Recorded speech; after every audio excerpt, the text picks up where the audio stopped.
Well, folks, welcome to one more edition of Politics Done Right. I'm Egberto Willis, your host. Thank you so kindly for being a part of the show. We are going to have a great show for you tonight, or tonight. We are going to have a great show for you today, my friends. We are going to have a great show for you today. Look, I had an interview today to do today. I am not going to do that interview that I had scheduled for today for one specific reason and one specific reason only. Welcome aboard, Nanette Bird Smith. Welcome aboard, Bridge MCP. Welcome aboard, Michael Rudnin. How are you doing, Michael Rudnin? How are you feeling today? You didn't give us our required checkup to say yes, I am doing just fine. How are you doing, buddy? Let us know what's going on. Let us know if all's well in your in life. Anyhow, we're gonna have a great show for you today, folks. It is important. It's imperative that we get things done. Anyhow, let me see. I just saw a new message come in. I had a particular thing scheduled for today. And I don't think I'm going to do it an interview. I don't think I'm going to do it because I want to talk to you guys about the election. We only have 5 days, but as far as politics done right, we have politics done right for today, tomorrow, and Monday before election actually starts. And I want to make sure that we get busy like right away, that we get involved in getting this stuff done. The title of the show today, and let me make sure that, bear with me as I get it queued because there are some issues that I'm having with getting the program queued today. I'm not exactly sure why, so I'm checking it out to see what will have to be queued manually, and it seems like I'm going to have to queue a few things manually, so bear with me as I do my manual queue. Anyhow, what do you guys think about the election? What are your thoughts so far? Start throwing me some messages, whether you're on YouTube, whether you're on Twitch, whether you're on Facebook. Let me hear what you think about this election going forward. I have some very important thoughts that I'm really thinking right now, but you know how that goes. You know what happens sometimes. I think it is essential that we not get scared. A lot of folks right now are running very, very scared. I want to tell you guys, there's no reason to run scared. I think the election, if we perform as we should, is cooked. And when I say cooked, I mean there's nothing anybody. Hi, Mark Smith from London, Tank 28, welcome aboard. Jacoby G, welcome aboard as well. When I say cook, I'm not talking from a presumptuous point of view. I'm talking about there's hardly anything anybody can tell anyone that they don't already know about this particular election. I don't think there's anything anybody else needs to know any longer about this election. I think it's all known. What is happening now is the turnout. We have got to make sure that everybody that you know is going to go to the polls. So for progressives, here's my message to you. Many progressives are, I think, worrying more so than necessary. As opposed to worrying, go to work. And what do I mean by go to work? Make those phone calls personally. You don't necessarily have to call up a party or an organization to do it. If everybody who listens to my voice, and by the end of this show, and when it goes through podcasts and videos elsewhere, there would have been over 10,000 people that see this message. So my thing to you is, please go out there, each one of you that are listening here, and if you feel a simple thought of fear, make a few calls. Anybody that you get to vote would be somebody that would not have otherwise voted, and there are millions, because the largest voting bloc here, the largest voting bloc in America are the people who don't vote. And most of the people who don't vote is because they don't believe the system works for them.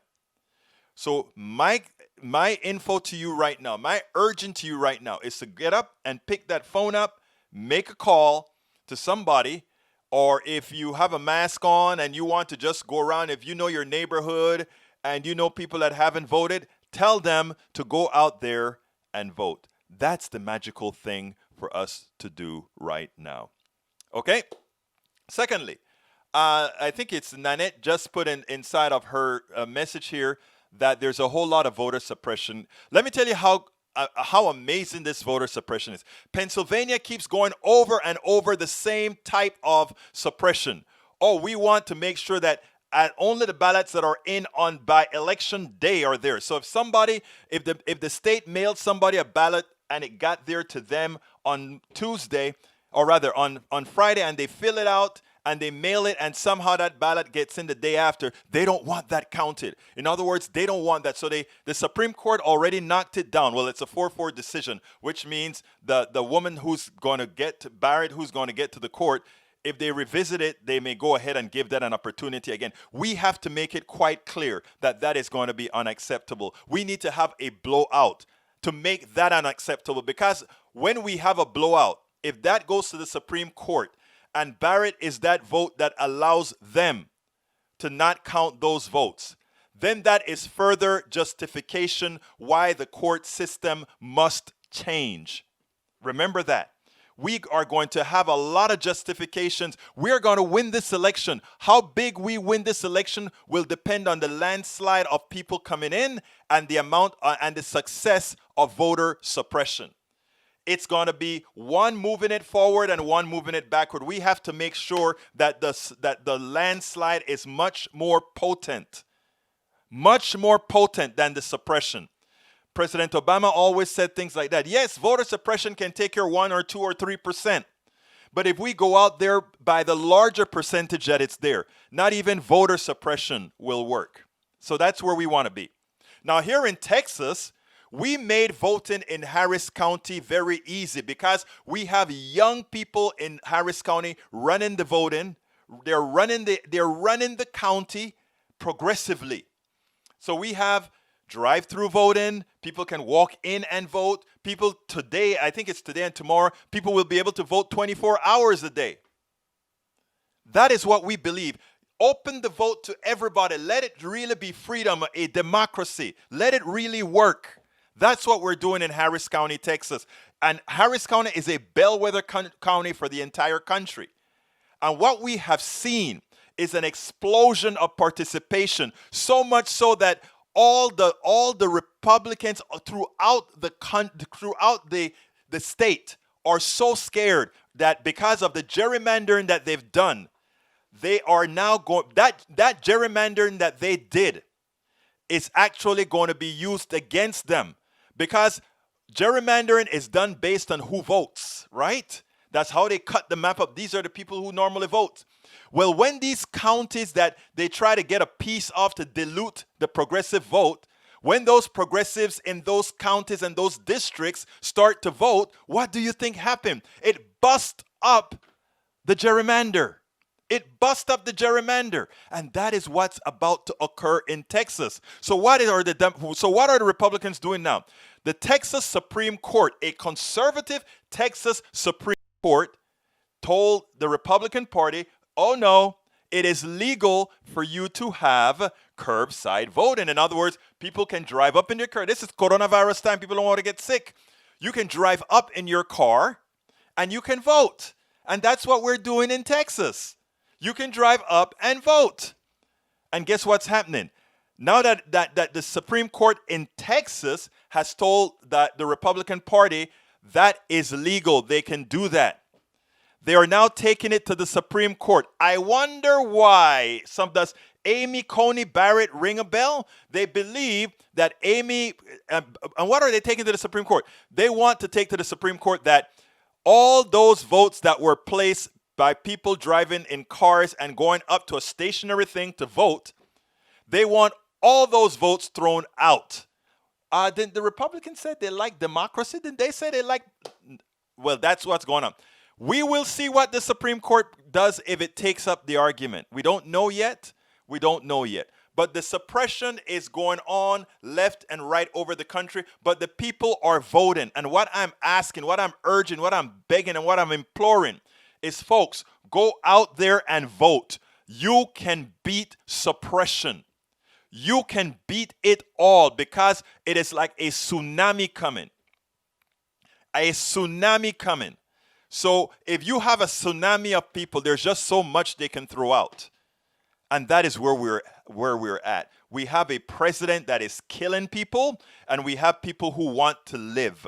And Americans want to live. And that's why it's going to be a blowout when Tuesday's numbers come in all together. But anyhow, let's get busy. Like I said, I had an interview to play today, but I wanted to give a little. I wanted some soliloquy time. Some soliloquy time with you. And by the way, if you want to call in, there is a number on the screen as well. And I'm going to put it in the feed. If anybody wants to call in and call, you can either call in with your phone at 346-248-7799. The code is 254-600-9091. I just placed it in the feed. Telephone number 346-248-7799. The ID code is 254-600-9091. You can also call in from your computer. There's a link that I just placed in the feed as well. So whether you're seeing the feed in Facebook, Twitter, Periscope, Twitch, or YouTube, you can actually come on in. So please, folks, come on in if you want to add something. If somewhere in your state you know about voter suppression, give me a call and tell us about it so we can make people aware of it. If you are seeing anything crazy wherever you are, give us a call either from your computer by clicking on that link or come in by phone. We want to hear your story if you have something that you want to add to the discussion. But folks, this is going to be an election and we are going to do it. Vote, as Deborah M. Feza-Reed says. Vote, vote, vote. Welcome, Deborah M. Feza-Reed. Welcome, Mark Smith. Welcome, John Romano. Welcome. These are new people that I'm calling out right now. Welcome, Blair Hafley, Mark Smith. Thank you so kindly for being here. Please share the program. If you're on, please share the program. Now, the first video I want to show you is how D Savage, welcome aboard, is how it's been.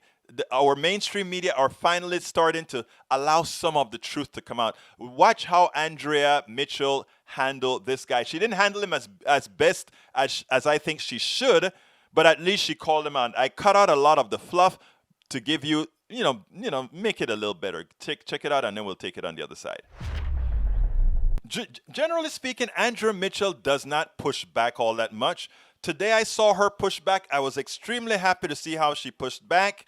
Take a listen to this, and then we'll take it on the other side.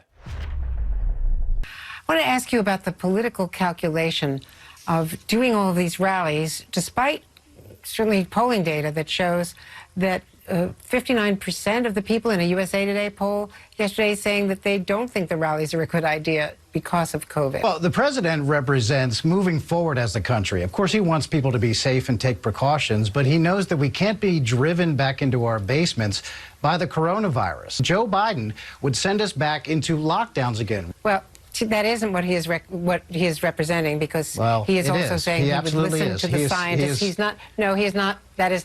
Excuse me, that is not what he's saying. But also, the fact is that the president is telling people we're rounding the corner and repeatedly mocking Biden for wearing a mask. A recent Washington Post ABC News poll found that 77% of likely voters in Wisconsin support their state's rules on mask wearing. The president has always encouraged people to wear a mask, and he said it's patriotic to wear a mask. And at our events, we give every attendee a temperature check.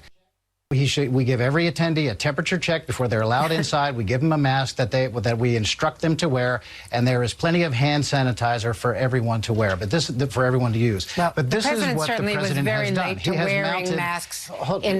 Andrea, he has mounted an unprecedented the very first thing you said is that he has told people and the private sector. He has. He absolutely has. He has not told people to wear masks. And when the president talks about rounding the corner, he's talking about the therapeutics that are now in use. We are inches away from a vaccine in record time. Meanwhile, you have Joe Biden on the other side using this anti-vaxxer rhetoric, scaring people away from taking the vaccine, and then the media happily trumpeting the polls that say that people are afraid of the vaccine. Tim, I have to interrupt you. That's true. Tim, let's have a conversation. Joe Biden is not using anti-vaxxer rhetoric. He has said he will listen to the scientists. But I want to ask you also about the recordings obtained by CNN of Jared Kushner's conversations with Bob Woodward back in April. talking about how the president was getting the country back from the doctors and also saying this about the politics of the pandemic. What he's been saying is don't fall into the same trap that we fell into the first time. The states have to own the testing. The federal government should not own the testing. And the federal government should not own kind of the rules. It's got to be up to the governors because that's the way the federalism system works. But the president also is very smart politically with the way he did that fight with the governors to basically say, no, I own the opening. Because, again, the opening is going to be very popular. People want this country open. But if it opens in the wrong way, the question will be, did the governors follow the guidelines we set out or not? Isn't that extraordinarily cynical at a time when we were hitting peaks in all parts of the country of the pandemic at the time, to be talking about the political advantage of blaming the governors for the testing, the hard part, and taking credit for the reopen? And this, by the way, was when the president was calling for states to reopen before they had reached the guidelines that his own task force was recommending of having at least 2 weeks of better numbers. It is absolutely true that the media and Joe Biden have turned this. They are the ones who have turned the entire coronavirus crisis into one big political weapon. Joe Biden has been unburdened by the responsibility of leadership. And in fact, he has not been able to point out one thing that he would do differently from what President Trump has done. Well, one thing he has done is worn a mask all the time, not held big rallies, not had super spreaders at the Rose Garden, not had super spreaders in Tulsa and in Wisconsin, in Duluth, Minnesota, and other places. Let me ask you about this. The White House put out a statement yesterday saying that one of its achievements is ending the pandemic at a time when 78,000 daily cases are being recorded day after day and 80,000, the most during the entire pandemic. Just today. The pandemic is getting worse. But I think the White House has already explained that, as I suspect you know. They've said that that was poorly worded. We are very close to a life-saving vaccine in record time. Those are all real accomplishments that the media never focuses on. And they let Joe Biden get away with this anti-vaxxer rhetoric where he is actively frightening people with his running mate, frightening people away from using the life-saving vaccine simply because he's trying to score political points. And Joe Biden and the media have colluded together to turn the entire crisis into one big political weapon to try to defeat President Trump. And they are doing a disservice to the public. And scaring people away from a vaccine is not something that is defensible. That is not at all accurate. But we can have a further conversation another time, but that is not at all accurate. That is not at all accurate. I wish, however, that she had just said that is an outright lie. So, I love the way that they laid out the case. They gave him too much time to talk. I cut out a whole lot of the crap that he had to say. But they made it, they showed you where Donald Trump actually was using the pandemic to try to get some sort of a popular appeal. In other words, go ahead and let the governors take the downside. I'll take the upside of the positive affirmations. We're going to open up and all of that. And if people die as we open up, well, the governors didn't follow the rules, and that's why people are dying. But we've got to open up. She also never let him get away with Donald Trump love masks, and see he's going to do all these great things by having the people who come to his pandemic to his rallies wear masks. She made it clear that he was spreading the pandemic. His rallies were super spreaders. I'm starting to really feel that the media is trying like hell between the lines, not as they should, but to really hold these people kind of to the fire. Yes, they're trying to hold these people to the fire. That's what we need. Okay, folks, again, anybody wants to call in, give us a call. 346-248-7799. The ID code is 254-600-9091. I just placed that into the feed. If anybody wants to call in and tell us a story about what's going on in your area. Oh, it didn't go into the YouTube channel. So let me put it manually into the YouTube channel, which I just did. You can give us a call at, again, that number is 346-248-7799. The ID code to tap in is 254-600-9091. But anyhow, folks, so for the people who are coming in, leaving, I just want to constantly have this message out there. Do not panic. just go out there and vote. Simply go out there and vote. That is what we need everybody to do. Don't worry about voter suppression right now. If you do your part by you yourself going to vote, if you also call, whenever you feel a little bit of, oh, I'm scared about tomorrow, or I'm scared about what's going to happen on Tuesday, I say lift your head up high, be proud, be also assertive, be also confident that we would have done everything possible to win a landslide. If for some unforeseen reason we don't win, we would have cauterized that America is not America anymore. And then other measures would have to go into effect.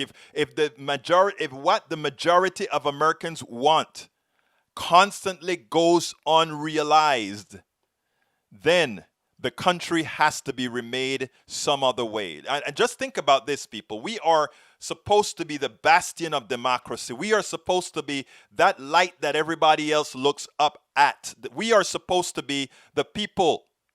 We are supposed to be the people that other people want to mimic.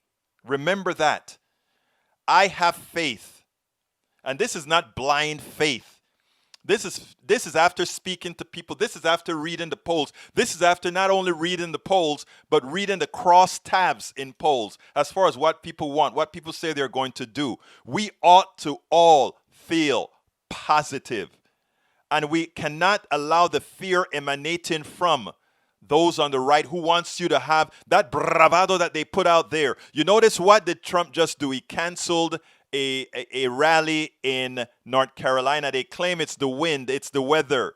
Think about this, people. Donald Trump doesn't cancel rallies for rain. He doesn't care about the people standing up in the rain. He doesn't care about the people standing up in the cold. You know why he canceled that rally in North Carolina? They couldn't get enough people to show up.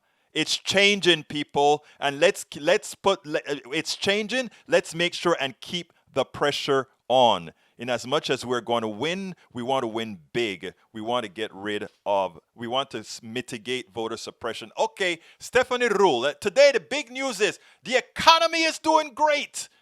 33% increase. For those who don't know math, that may impress them. For those of us, all of you that are listening to me, who know math, we know the truth. But given that we have a much larger audience, let's go ahead and make sure that people understand the reality. And for that, let's bring on Stephanie Rule. The economy, the GDP is up 33%. Is that great news? Oh my God, Donald Trump, it shows that he knows no math as he makes it seem like that was great, great news. Let's listen to Stephanie Rule and let's take it on the other side. This morning, we learned that the economy grew more than 33% in the last quarter. That is a record high. It marks a turnaround from the 31% plunge in the second quarter, but it's still far below where we were before this pandemic. Let's talk about these numbers, Steph. What do these numbers mean, and what don't they mean? All right. Well, the president said today, and has actually been saying for the last 3 days, this GDP number is the biggest increase ever. The greatest economy ever is back. Craig, imagine if you had $100, you lost $100, and you got 60 back. That is good news, but we're certainly not back. We're still having 700,000+ people a week file for unemployment claims. And where this is really concerning, think about where we were. In the second quarter of this year is when we had record drops, over 31%. That's when we basically shut the economy down. So in the third quarter, when we started to reopen, naturally you'd see these improvements. But what's especially concerning is, remember why we were spending so much in the third quarter. We saw those small business loans go through. So small businesses were rehiring. We had expanded unemployment benefits, and we had those $1,200 stimulus checks. People were out there spending. Now here we are on the eve of November, where coronavirus cases are rising. More cities and states are considering more restrictive shutdown plans, potentially, and we don't have any more stimulus. What we are is headed for a prolonged, complicated situation. The president, as you mentioned during these times, continues to tout the economy. He also said, I want to make sure I get this right. He said that the tweet from this morning, the biggest and best in the history of our country, not even close. Next year will be fantastic, is what the president is promising. Is that Craig, a fair prediction? No. Craig, Jared Kushner said we'd be rocking and rolling by July. The president said the third quarter was going to be the best quarter ever. I turn you to the stock market, which is not the economy. What happened in the stock market this week? Investors woke up and realized that you cannot have an economic recovery until you have a health recovery. And we do not have a national plan to take on COVID, and it is spreading across states right now. Just think about this. The Fed has put trillions of dollars in stimulus to keep the markets afloat. That could all be lost now that we're really realizing we're not through with this thing. We are definitely not through with this thing. And there's a simple mathematical formula. Let's call the economy $1, okay? The economy since the recession or this depression has started, dropped when the drop started, first 5%. So that is from a base of $1, 5% drop. That means you're at 95 cents. Okay. Now, after that, it dropped by another 35%, I believe. Or 31%, I believe. That drops you then to 60 cents or so or actually, I think a little bit, let's say about 62 cents that you're at now. So you have dropped to 62 cents off from where you were. You were at $1, you're now at 62 cents. Okay. So now you've lost over a third of the economy. So now you get this big bang, 33%. What is 33% of 60 something percent again? Oh, let me see. Oh my God, we're talking about 20% or so in reality gained back. So that means that, okay, so instead of being at 63 cents, we are now with that monumental gain that we've never seen before because it's from a smaller base. We're now up to 70 something cents. Wow, and that's a recovery. That is a president blowing smoke up you know what.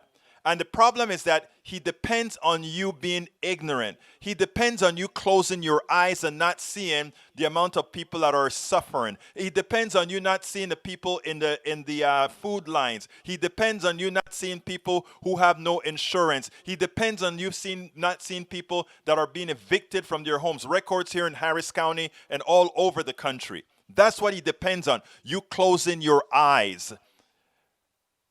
Now, we're going to see in a later video where Kudlow actually thinks no stimulus is necessary. Well, Stephanie Rule, she got it right. Yeah, these guys are nuts. The other thing that they cannot see is the following, and this is very, very, very important. The reason we have 33% growth in the economy was the trillions of dollars that were thrown into the economy with the stimulus to people who threw it out and spent it right away. It's basic economic theory, economics 101. But the reason is this: they don't care.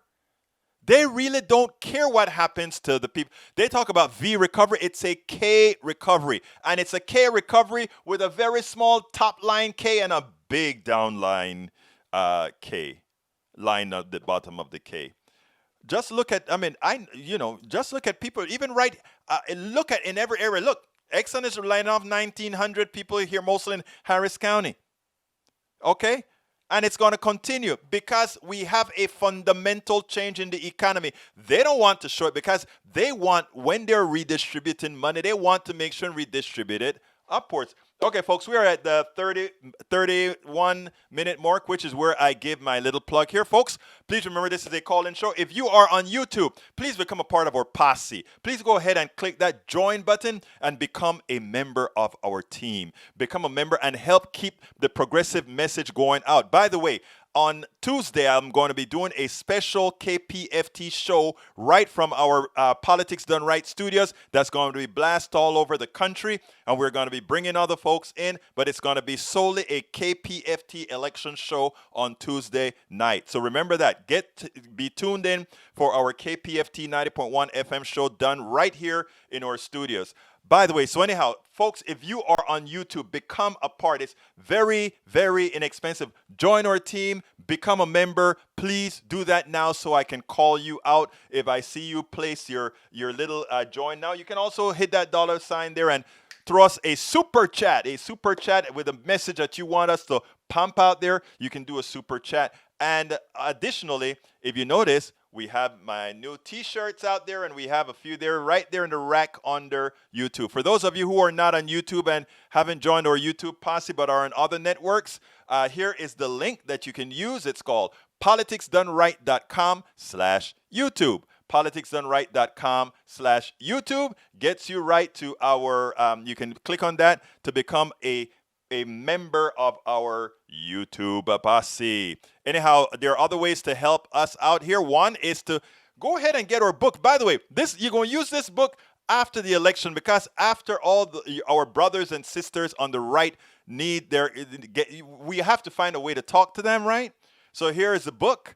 The title of the book is It's Worth It: How to Talk to Your Right-Wing Relatives, Friends, and Neighbors. Check it out. Click on the link right there. Again, the link didn't show up in YouTube, so let me put the link in YouTube as well. Para ver.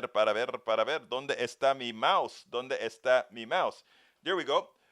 For the book. So go ahead and check the book out. You can also support the show via our Patreon account. Patreon. That is Patreon. That is politicsdoneright.com/Patreon. That is politicsdoneright.com/Patreon. I just put that link in. That is Patreon. That's how you spell the Patreon. That's how you spell the Patreon. And by the way, you can also go to our PayPal, which is politicsdoneright.com/PayPal. politicsdoneright.com/PayPal. And one last thing, and then we get right back into the show. And that is, where is my link? We have all kind of new t-shirts and stuff out now, so you can go to politicsdoneright.com/store. And I see good old Daniel Ledo is still knocking me for trying to actually fund Politics Done Right, which is what we do here. But that's okay. I am pretty sure you never say that when you watch all those commercials on Fox News, etc., right? I'm sure you don't do that. But that's all right. We have something to offer our peeps. Anyhow, folks, let's continue with the program. But once again, if you're on YouTube, please click that join button. Be part of the team. All right. The last video I want to show you is with Chuck Todd. And this one is with Chuck Todd and Larry Kudlow. I want you to listen to Larry Kudlow. I cut out a whole lot of the crap that Larry Kudlow's talk. You know, he likes to play as if he's a real economist. He's not. And that's okay. You don't have to be an economist to know economics. I mean, I took Economics 101 in college, and I wrote a book that talked a whole lot about that as well. So anyhow, it is okay. But if you're going to talk to people, you want to at least tell them the truth. Let's go ahead and listen to Chuck Todd and Kudlow. I think it was quite interesting. Let me go ahead and do that now, and there we go. Chuck Todd interviewed Kudlow, and it was a frustrating interview because I think Chuck Todd gave him too much leeway to talk. So all I did is I ripped that out and stayed with the meat. I want you to listen to this, and then we'll take it on the other side. President Trump is touting today's news about GDP growth. The economy grew at a record 7.4% in the third quarter of this year. There's a lot of caveats to this one, but that's after it plunged 9% in the previous quarter, after the first shutdowns over the pandemic. So the increase came from an extremely lower baseline. The economy is also 3.5% smaller than it was at the start of this year, so we have not recovered from the start of this pandemic. The unemployment rate is at 7.9%, nearly 3.5 points higher than where it was in March, but not in double digits anymore. And about half of the 22 million Americans who've lost their jobs since the start of the pandemic appear to be still fully out of work. And with coronavirus cases again on the rise, federal stimulus money running out, no prospects for another relief bill in sight, the president is boasting about the economy. This third quarter number, to me, is a screaming, flashing warning sign to your administration, to the Senate Republicans, and to congressional Democrats that you need more stimulus, because this entire third quarter appears to be fueled by government stimulus, whether the Fed or here, and now we have nothing Are we staring at a bad fourth quarter because of the inability to get a deal? I think you're staring at a great fourth quarter, by the way. And you got to look at this piece by piece, Chuck. I don't think you're giving it quite enough credit. Yeah, we're coming back from a deep contraction from the pandemic. Absolutely agree with that. This V-shaped recovery is, in fact, going to be self-sustaining because of the inventory recovery. So that's the key point. Now, to your point on the stimulus bill, okay. I don't think the recovery depends on the stimulus bill. I do not. As I've said frequently, there are some targeted areas that we really could have used help on, okay? One of them is an extension of the PPP small business lending program. Second, you're right about unemployment. About half the people have gone back to work, but there is too much hardship there. I absolutely agree with you. So the president had to take an executive order couple of months ago to put $300 in and $100 from the states. That money is running out. Why can't Congress appropriate? If they're so concerned about unemployment, why couldn't they have appropriated a narrow bill? Okay, airlines assistance is another point. K through 12 school assistance on COVID rebuilding. We don't need $3 trillion. We don't need a wish list of Democratic ideology and politics. Now, why don't you wait till later, or we're going to have an election over these politics? We should have had this assistance bill several months ago. It's Senate Republicans that didn't cooperate here. I will take your point. I think your boss and I think Nancy Pelosi wanted to cut a deal.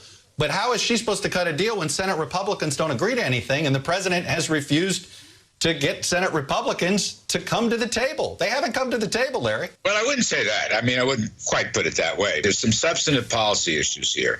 As you know, one of them is the liability insurance issue. We should have had some safeguards and protections. Okay. It would help the economy. It would help small business. It would help the very restaurants we're always talking about who are suffering quite a bit. It would help the low-income wage earners who work in leisure and hospitality and restaurants. So the liability insurance thing is held up a lot, and there are other important disagreements between the Senate Republicans. And the Senate Republicans said, pound sand.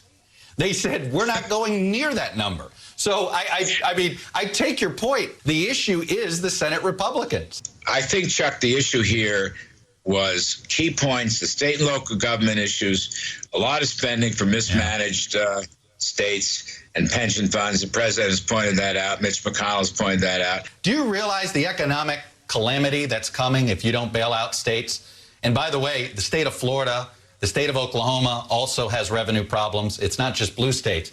If you guys don't bail out the states here, it's a calamity on the state and local governments, and the economy will crater. No? Well, look, okay, that's an interesting point of view. I don't agree with it, Chuck. What will bail out the states is a strong economic recovery. That's what's really matters here. Well, here's what I think is true. There's not a lot of trust in Washington between the three entities that you and I have been discussing. Now, if you notice, Chuck Todd started the piece where he laid out the facts, and that's what I really love. He made sure and let everybody know the economy is in crisis, and then he started the interview with Kudlow. The important thing, if you notice, the real reason that a lot of this bill is being held is because these guys want liability for corporations. In other words, the corporations can say, you must come back to work, irrespective. And if you get COVID, hey, bye-bye, you can't sue us. You just got it. Bad luck. And those are the kinds of things that they're fighting over. And if you notice, they're willing to put everybody at risk. They're willing to make people starve because they must control. They must have the safeguards for their corporations. Nothing else really matters. If you take a look and you read between the lines of everything that Kudlow had to say, it is, well, you know, the most important thing. We don't need to give a stimulus. Let's just let growth take care of it. Reduce taxes and give tax breaks to these guys. Let growth take care of it. In other words, we take care of the top and the crumbs will come trickling down and maybe the people will survive. No, that's not how it works. We need to get these guys out of office.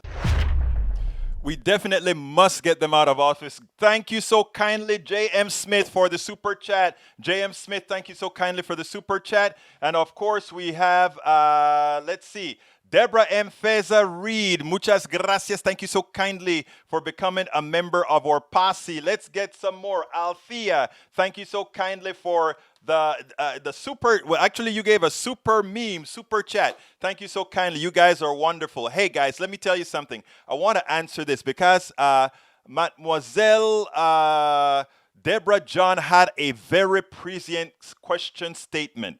Here it is. I'm going to put it out there, and I really want you guys to hear it out. She says, Egberto, what can we do to hold these judges accountable? There's more than evidence that proves these Supreme Court judges are biased, corrupted, and working on behalf of Trump. It's clearly Trump-Pence plot to put those white for radical rights long-term judges in place to rule in favor of Trump and against the people. Egberto, we also need to start emphasizing really the reasons why Trump Republicans rushed to put the judges in office and how it will affect the elections. Here is the deal. You are so right and you get it. Let me explain this. I did a video, and while I read that message and I started hunting down that video on YouTube that I did a while back, I can't find it, so I'm going to repeat myself here. I wanted to play it because it was more complete. But here's how it goes. This is very important. In America, we talk about separation of powers. You have the legislative, the executive, and the judicial branches. Okay, 3 branches. And they're supposed to be co-equal branches of government. Okay? It's not quite true because the president is elected by all the people. The Congress is elected by all the people. The Senate is elected by all the people. The Senate is then, the judiciary is then appointed by the president, approved by only the Senate, and then they have lifetime rule. Okay? What does that mean? That means that if you decided to stack the court with people of one particular persuasion, what you can do is effect minority rule. Let's give an example of how that is going to work out. Republicans know that the policies they stand for is completely anathema to Americans. Most Americans, when polled, they want progressive policies. That's not me saying, that's what every poll say. You want Social Security? Yes. You want Medicare? Yes. You want family leave? Yes. Do you want things like health insurance that everybody pays into but that everybody have as a right? Yes. Do you want Medicare for all? Yes. All these things poll way over 50, way over 60, way over 70%. Americans by values, even Republicans' values are progressive. They don't say it because what have been successful in this country is indoctrination. In other words, we partition people in different segments, right? And I explained a lot of that in my book, It's Worth It. You partition people up. You get them worried about abortion, you tie it to religion, and somehow, because the Democratic Party says, women, you have the right to choose, women. You are in control of your body, women, not some man like me or Michael Rudnin or Norman Reynolds. We as guys better keep the hell out of that. That's your body. We cannot control that. We are not saying anything else. We are saying that is between you, your body, and your God. Nothing more. That is a true, to put it bluntly, that is pretty damn libertarian, right? But what they've done is they've tied things like abortion to ideology to party. So now, because the Democratic Party gives you choice, they are able to get people to vote against their own interests by only thinking about that issue, as opposed to saying, you know what, government shouldn't be there anyway. Let the woman handle that with her church and otherwise. Okay? So there we go. Here's the deal. Here's the deal. They know that as Americans get smarter, as Americans are more informed, as you inform more Americans, Deborah, as you inform more Americans, Michael Rudnin, Reynolds, and all of John Carter, as more Americans become aware, you know what happened? They become more progressive because it's sort of an intelligence kind of a thing, right? You start thinking, you start opening your horizons. So you start thinking. And you start to see exactly what's happening in America right now. And that is all the polls are moving towards the people that support progressive values. So they can't have that. Because it's not only about ideology, it's also about money.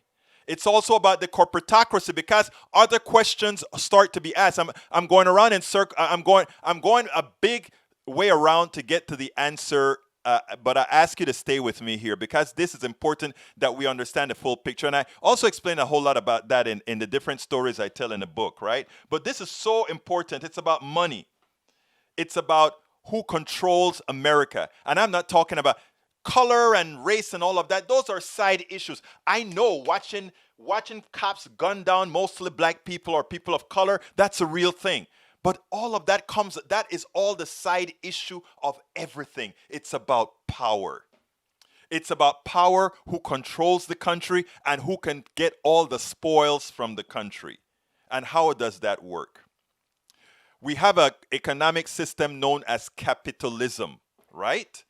They give you the impression that capitalism has something to do with democracy. Capitalism has zero to do with democracy. China is the biggest capitalist society, second to the United States of America. And there's nothing democratic about China.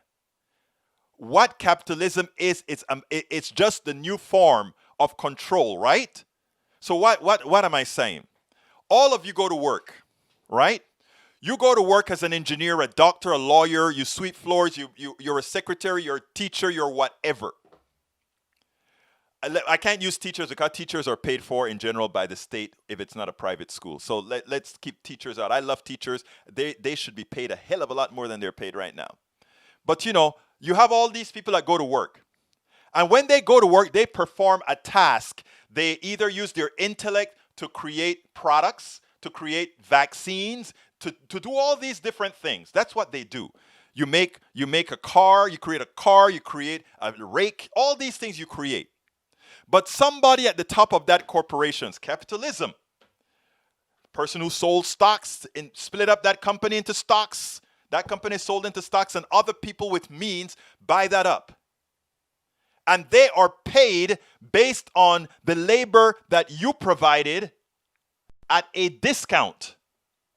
So anytime you hear about the stock market going up, every time you hear about dividends being paid, for the small number of people who own a lot of stock, that is your work going directly into their pockets. That's capitalism.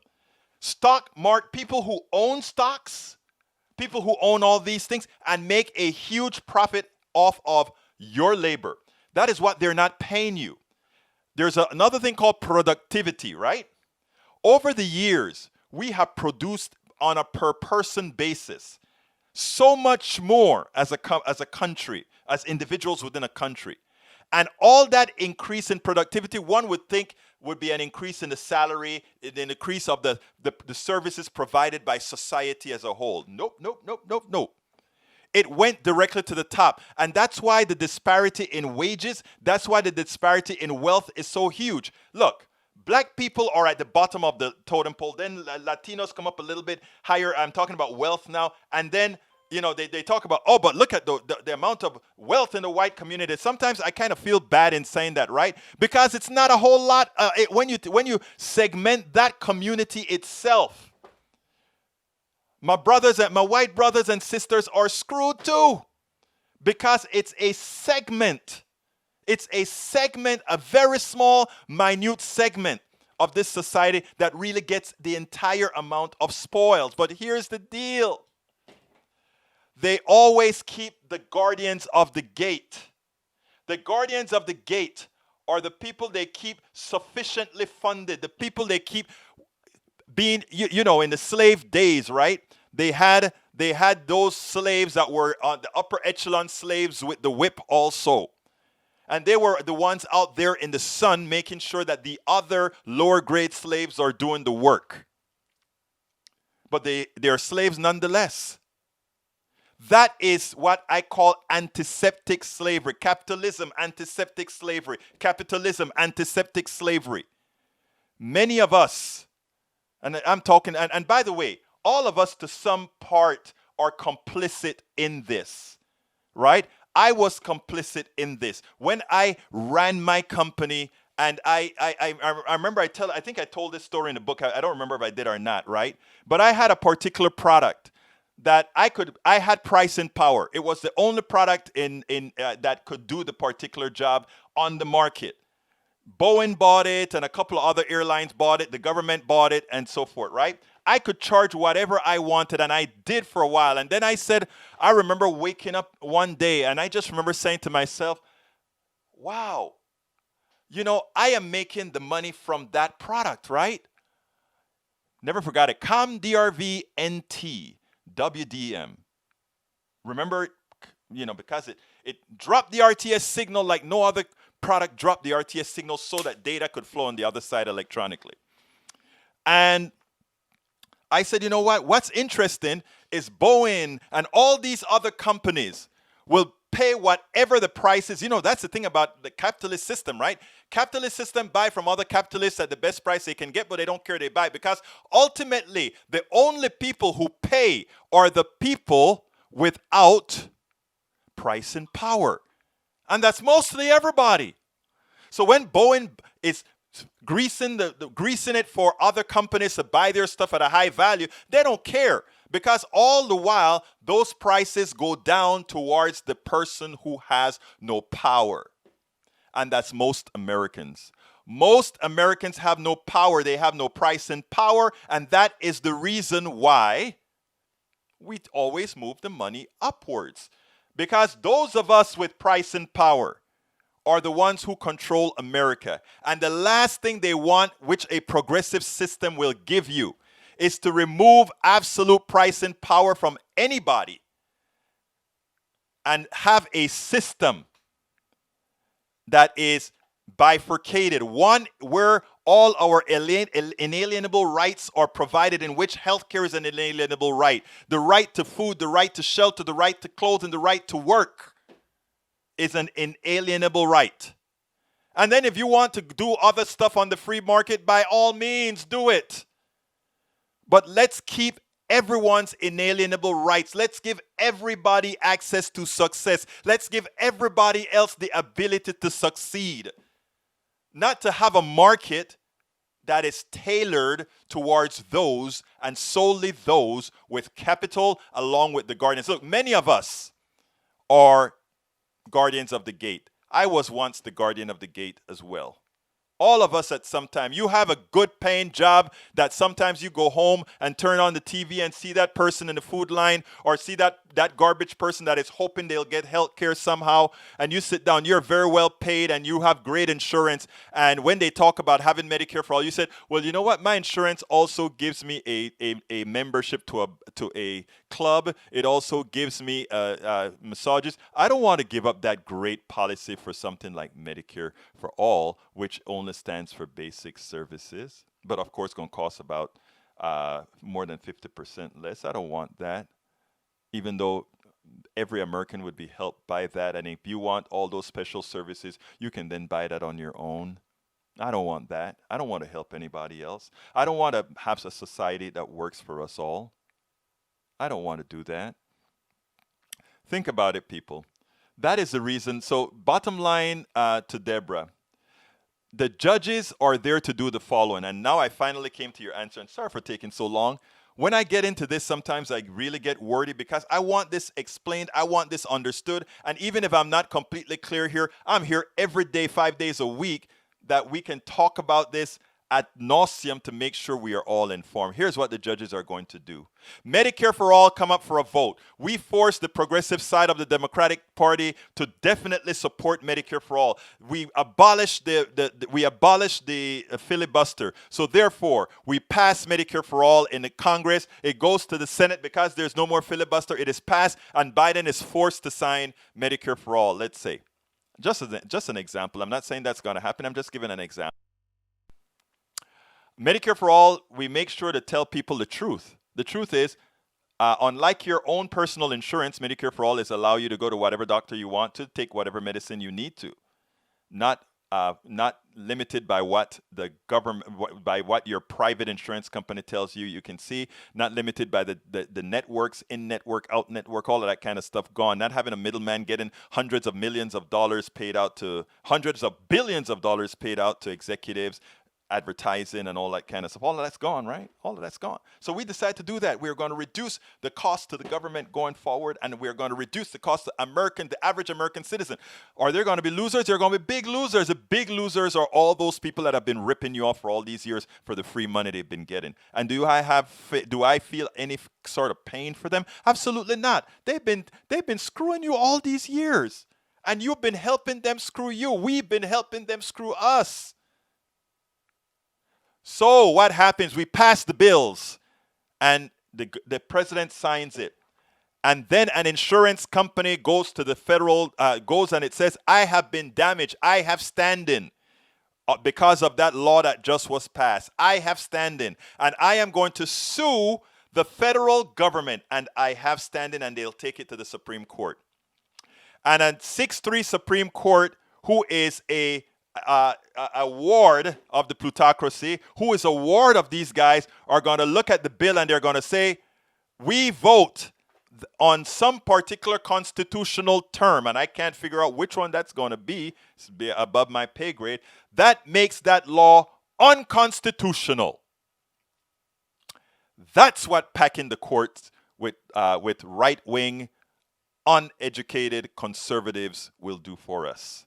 And that is the reason why when Democrats take control of all three branches of government, which is upcoming, it must act fast, and it must give people tangible results immediately. We cannot have another year of fighting to see whether Republicans are going to do the right thing. Republican politicians will never do the right thing because it's not about the Republican politician. It's about the masters of the Republican politician.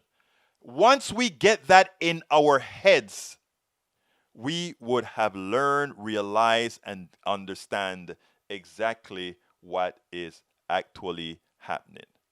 So brothers and sisters, I think what has happened is that we probably have lost connection with YouTube, the YouTube messaging. So I'm having to put messages in two places. Folks, that is the end of the show. Thank you for that question, Deborah.